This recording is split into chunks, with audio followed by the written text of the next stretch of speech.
I started smoking weed when I was 13. It was really weed and pain pills, and I maintained really. I kept a job and I kept my appearance up until I got introduced to meth. I done meth for the first time when I was 26. Wrong place, wrong time.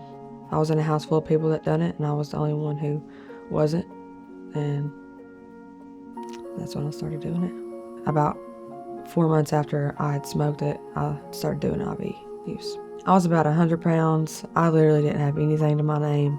I was living place to place in my car. I didn't really have much of anything. Everything I owned was in a book bag. My boyfriend had just went to jail, and I was left really to kind of figure out what to do on my own. We had watched a video from the Eagles Nest of a boy that we worked with one day. Months later, when he was in jail, he was like, "Hey, why don't you call about the Eagles Nest?" Then when he got here, they told me that there was a women's side. So about a month later, I got here. I was safe. It looked really nice in there.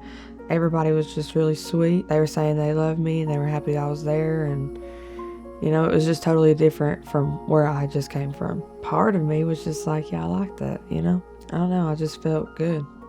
It was great. I got a family being at the well. I've made lifelong friends. I've made really great memories. We've had some really fun times. I've learned a lot, and I've got a relationship with the Lord that I've never thought that I could have before. I feel seen, heard, feel loved. I think I changed the most in Regen because that's really where I started looking at my attitude and why I was the way I was. But healing wise, inner healing was really the thing that really done it for me. The tools that they give me in inner healing, I can do for the rest of my life. I can journal and I can just wait, and I know that I can hear God and he could tell me what to do, or what he thinks about a situation.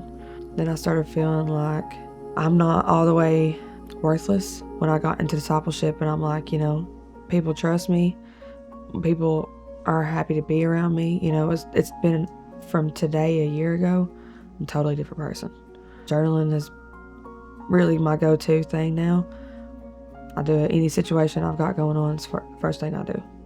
I'm so grateful to be where I am now. When I think back about who I was then and how I was living and all the things that I had allowed in my addiction, I get so sad for her. But at the same time, I'm so proud of her for making that step, I never in my entire life thought that I would be here in this situation. Never thought that I'd end up at the well.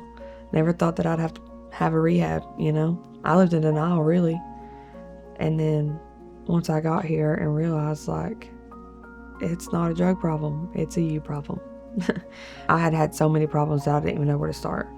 Literally, Jesus turned me inside out, and I've been completely made new.